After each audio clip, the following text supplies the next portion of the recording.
Alright, welcome one and all, whoever may be watching this, part 44, Tides of Numenéra.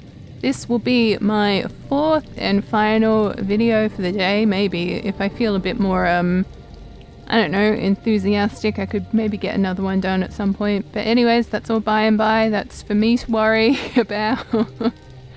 I will just say, I'm recording all of these on a Saturday, and Saturdays tend to be when everyone is out doing yard work, and the yard work always involves a chainsaw of some kind. So if you do happen to hear anything in the background, it's just someone doing yard work. I've shut the windows.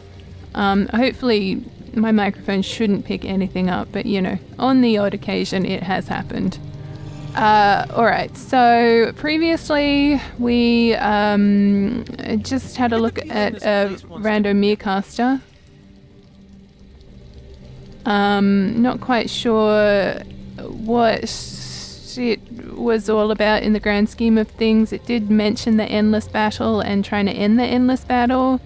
I don't know if I ended it correctly. You know, there was really no kind of context, so I was just sort of like, I don't know. And I also was just very conscious of it being another long video, so I was trying to sort of end it relatively quick, but also trying to explore whatever was going on.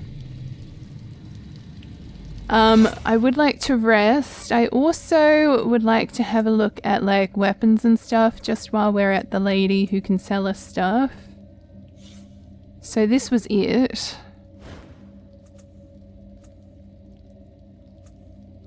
And then we've got this. Right, okay, so the negative effect. So +1 intellect, edge, +1 per effort applied. So if I equip that, yeah, so I don't get the negative fettle because I have the concentration or whatever. Wrong button. What I'm going to do is just have a little look at weapons and jank, and I might just kind of edit all of that out just while I figure things out a little bit. Okay, so I gave myself a new weapon just for the fun of it. Makina got a cipher. I got him a new weapon. And I also discovered we have another Merecaster. I don't know if I've used this one before. I don't really remember it, but I might use it not now. In the near future. All right.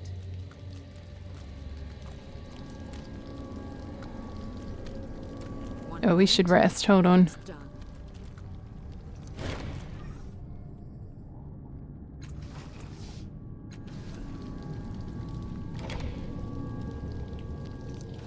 Who's going to stop us now? Okay, okay.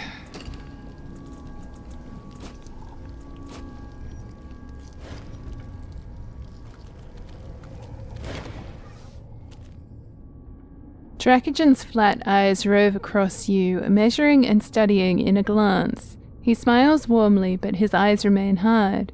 You return, and more quickly than I had anticipated. Do you have something for me, perhaps? His nostrils flare slightly. The air around you is different, Cast-Off. You bear the amulet. Give it to me and we shall consider our agreement concluded. Alright, I'll give it to him. Making a note. He holds it up to the light, turning and admiring the amulet's cunning design. A wide smile on his face, he says, "Can you feel the power of this thing? It twists and curls and snares the secret places of the world. This will do nicely. Oh, yes." He places it flat into a pouch at his hip, and no shape distorts the pouch as if it were merely a gateway to some larger place. This concludes your part of the transaction. Let me honor mine. Come with me. Oh, that's right. We get to go see the Numenéra now. I remember.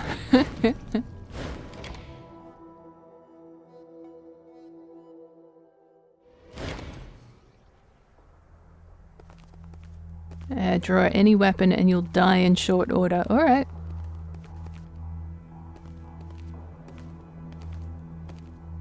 I'm assuming the Numenéra is the first cast off. The Numenéra is a medium-sized woman, regal in bearing. She scrutinizes you with a look that manages to convey both admiration and disdain. Her eyes cut to Makina. A slight tightening around her eyes suggests a wariness towards Makina. So she escaped Mia Levesque. A shame she chose to come here. Though her words are cluttered, her voice is rough, perhaps an artifact of low upbringing. Dracogen was effusive in his praise for your skills. I've been following your movements myself. You moved the trade post out of the depths? There are very, very few people who could manage such a feat. The way she looks at you and holds herself suggests that she might be wary or even slightly afraid of said accomplishment. The bloom has surely turned against me if she can do what I could not. Her eyes are piercing as they sweep across you. I have dealt with cast-offs before, of course. I have found your kind to be tenacious, resourceful, and skilled, and I know the one you are looking for. I can tell you where she is hiding. Is it where you hide your honor, your loyalty? She seems to stifle a yawn. So high and mighty for one who has betrayed everyone she's ever worked for. You have no idea how deep my betrayal goes, Kina. What's she talking about, Makina? Makina says nothing, only glaring at the Numenéra. My betrayals are nothing compared to hers. Watch that one cast off. Her blades are always hungry. She smiles patronizingly at Makina. Anyway, you came here for another purpose. You need my help to find the first of your kind. The first is alive, then. She pretends to hide a contemptuous smirk. Dracogen told you otherwise, didn't he? He knows far more than he lets on. He also knows better than to give away my bargaining chips. Your information is correct. The first is alive. But like Dracogen, I'm not inclined to giving away my secrets for free. I understand she's been hidden from your kind for over a century. I have no qualms about betraying her, but the cost will be steep. I have lost someone, an important member of my organization. You've no doubt heard of the recent changes in the bloom. Perhaps you have even heard the rumor that it has turned against me. To some extent that is true. Ishin is a victim of that betrayal. She looks at the floor saddened. Ishin was my best scholar, a genius with the Numenéra. Through my own means I've divined that he still lives, but I cannot reach him. The bloom has taken Ishin to its heart. I have lost more men than I care to think about while trying to recover him. As a cast-off, however, you have certain advantages my minions do not. Her tone becomes curt. With the recent fluctuations in the bloom's layout, I no longer know the path to reach the heart. I suggest you talk to someone who knows the bloom well if you cannot discover the way yourself. I can no longer afford to send anyone who is not otherwise expendable. The first is powerful. If you tell me where she is, I'm sure together we could rescue Ishin more easily. Her laughter rings throughout the fortress like a death knell. Oh, she is powerful. Of that have no doubt, Cast-Off, and I am sure she will not be as helpful to you as you think. Her smile disappears as quickly as it arrived. I do apologize if I gave the impression that this was a discussion. Her voice hardens. I have made my offer. Rescue my friend from the bloom's heart, and you shall have the location of your precious first. Fail, and you will not. Do I make myself clear? Her voice returns to its ordinary tones. Now, if you'll excuse me, I have an organization to maintain. I'll remember that. She addresses her guards. See that the cast-off doesn't get lost on her way out. Oh, of course. This is what irritates me slightly about the plot of this game. It's just go here, talk to this person, do something for them, progress the plot, talk to this person, do something for them, talk to this person, do something for them, progress the plot. Which, like, is fine. That's how a lot of games are centered, you know, that's what their plots are centered around. But I just feel like some games do it a lot better than others. And like, I give this game grace because I know it was a crowd-funded game, so there's only so many resources at their disposal, and they've done well with what they obviously had. And so far it hasn't been a terrible game, but it is just doing my head in that it is legitimately go talk to this person, do something for them, get the information they have, then go talk to this person, do something for them, and then get the information they have. Skin. Eratus, watch where your next words tread carefully. What? Where do they go now? They're always getting away from me. Okay, so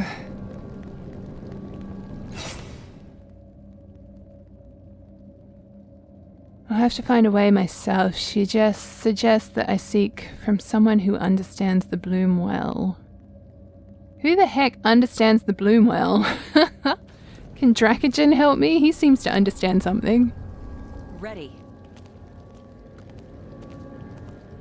Oh, my character seemed to have issues there. Oh, and again. Yep. Oh, well done. What's Aretus doing? Or is it Allegan? I don't know. How do I get to the heart of the bloom? Making a note. He stares at you for a moment, then licks his lips. At last he replies, I must admit I do not know. This is knowledge I have sought and failed to acquire. I can only suggest that you are someone closer to the bloom than I, someone who is not the Numenéra.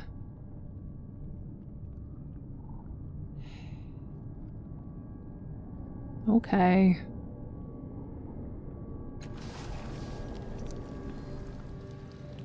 Well, look, Bruska's been mentioned. I'm sure I've heard that name before. Maybe he can help me.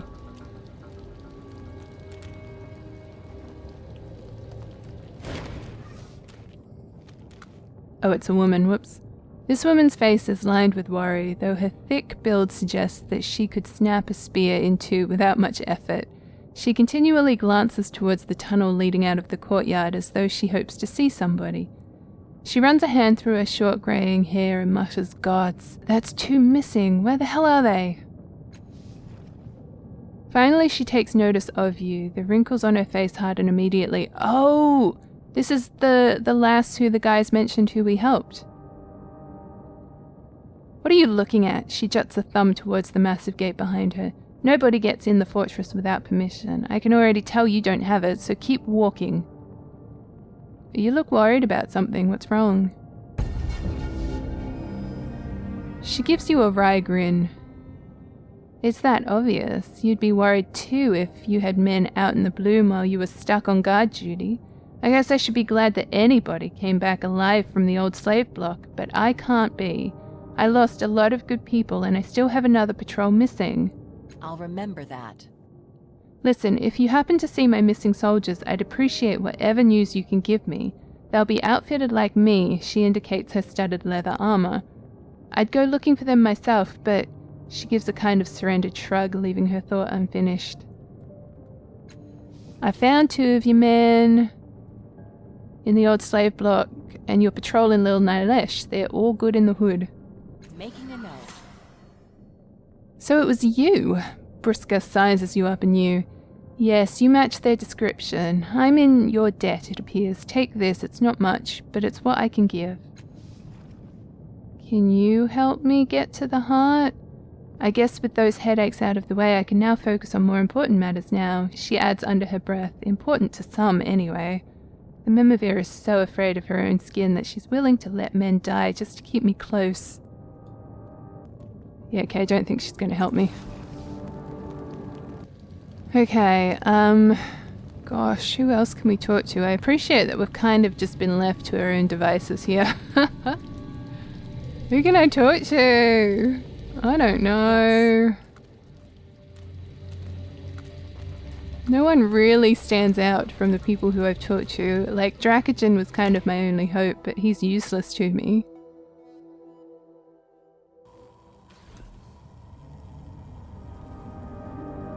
I wonder if we go back and talk to the speaker, if they can help me at all. I'm just trying to think of, like, relevant people. Gristla squints at you. You spoke to her, didn't you? To the Bloom, I mean, and she listened. No wonder the Memavira wants to get rid of her. Maybe the Bloom listens to those who warrant attention. Gristla barks a laugh. Maybe so, I like your confidence, but others around here might not. See, there ain't nobody else who can talk to the Bloom like that, except maybe the Memavira, and she didn't enjoy competition, if you catch my meaning. He shrugs, and the lopsided grin returns. Now, what can I do for you? I know all about the Bloom and the more. Hey, do you know how to reach the heart of the Bloom? I'll remember that. Folks say there's a more that'll take you to the heart. If the stories are true, you can only see it if it wants you to. His easy smile fades. Never been there myself, but when I need something from the Bloom, I go to that place where she's most likely to hear me. He nods his head towards the colossal statue on the other side of the vast interior space. The shrine of Chilla the Great. Maybe somebody there can set you right. What will I find in the Bloom's heart? I can call myself a Bloom guy because I know this sack of guts. But the deep places are different, more alive, more conscious, full of voices. Packs of them that wrap themselves in flesh so they wander around and feed. The heart is where the Memaviras are made, and unmade. He pauses uncomfortably. If you go down there, you ain't coming back until the Bloom is finished with you, one way or another.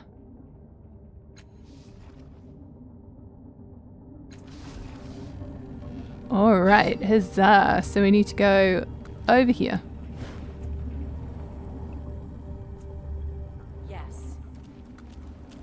Which is good, because I was kind of thinking that. I was like, there's only two places that we haven't really explored, and it was this place and then the other place just down here. Oh, I also leveled up.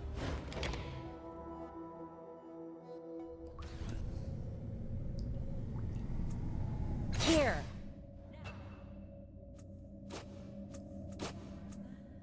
Or remember it. Okay, so we don't have a lot of people to talk to.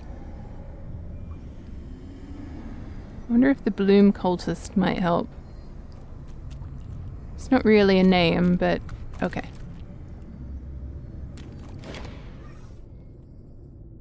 In a shadowy corner of the shrine lurks an old woman, so tiny and unremarkable that she blends into the gloom. She's been watching you since you arrived, following you with bright, intense eyes.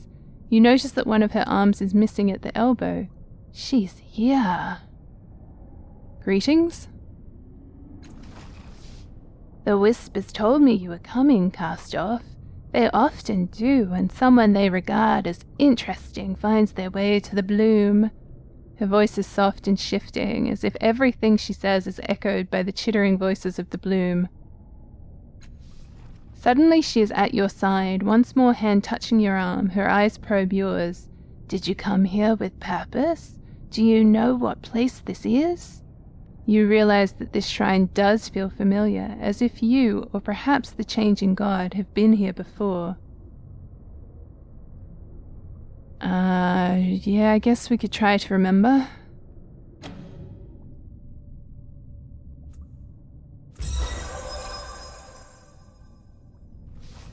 You scan the room, searching for anything that might seem familiar. A metallic gleam catches your eye from a nearby slab of stone.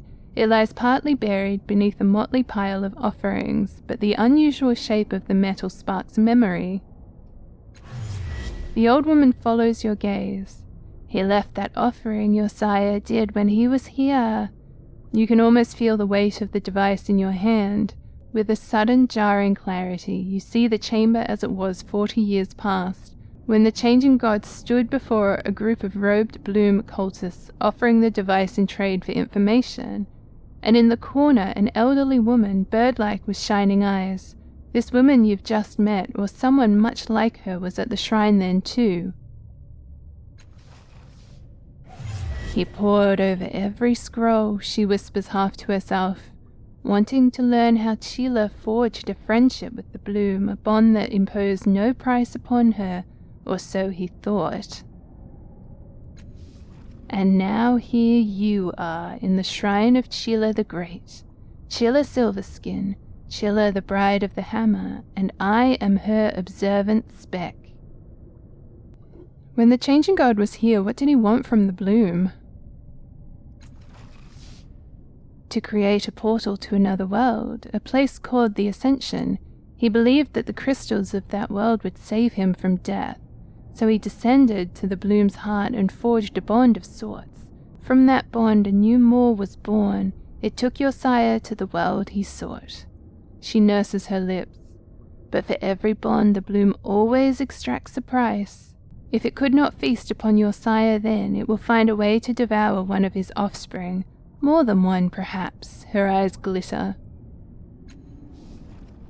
I feel like we're being sent to our deaths. You know, the Memavira is intimidated by us, and here we are talking about the Moor wanting to eat offspring. So, you know, I need to find a way down to the heart of the bloom. Can you help me? You've been talking to the Memavira. She sent you to claim her friend from the heart. The old woman shakes her head, too frightened to go herself, for she knows what will happen if she does. What will happen? The bloom will eat her, body and soul. It doesn't matter how long she puts it off. The bloom will have her in the end. The only question is who it will find to take her place. She smiles. But you want to reach the heart, and I can help you. I'll remember that. One gets to the heart in the same way one gets anywhere in the bloom. A Moor will take you, and the Moor you want is just over there. The spec waves a hand towards the nearest corner of the shrine. You feel like a blindfold has been suddenly pulled from your eyes, and a wave of vertigo nearly knocks you to the floor. When you look up again, a Moor has appeared.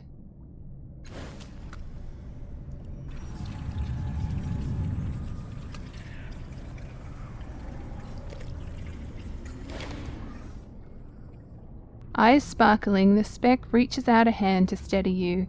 Sometimes the bloom hides things from us. It whispers, distract our attention. Our senses perceive what's there, but our minds don't.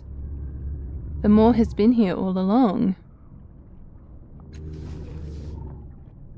So it has, but only my eyes could see. Even now the others are blissfully unaware. She gestures at the cultists.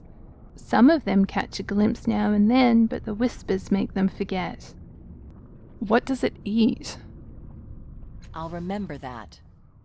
Predators, but only those who are feared above all others. A person, a creature, the Moor doesn't care. Getting them into the Moor, that's the hard part. I think I'll take a look at the Moor. A thick mass of flesh protrudes from the wall, surrounded by waving tendrils. It appears to be another Moor, just as the spec told you. If this Moor wants a predator, then it's found one, and by that I mean me. He turns to you. Will it eat me? Please let it eat me. But it might kill you. But it might not. Aretas pauses, seemingly unable to think of any other arguments. Anyway, now that it's seen me, I'm sure it won't be satisfied with anyone else. Let's observe the behavior. You watch as the tendrils wave about, paying close attention to how they respond to those around you. Several tongues are fixated upon Makina, tracking her movements like hounds on a scent. When she notices this, she starts pacing back and forth, but the tongues continue to follow her. Hurry up, she mutters at you. The tongues seem confused by Aretas. Some of them orient towards him, their ends twitching furiously, while others pointedly avoid him. Oh, I mean, we could offer the Jar of Iron Winds. Alright, so we have options, but I'm gonna leave that for the moment.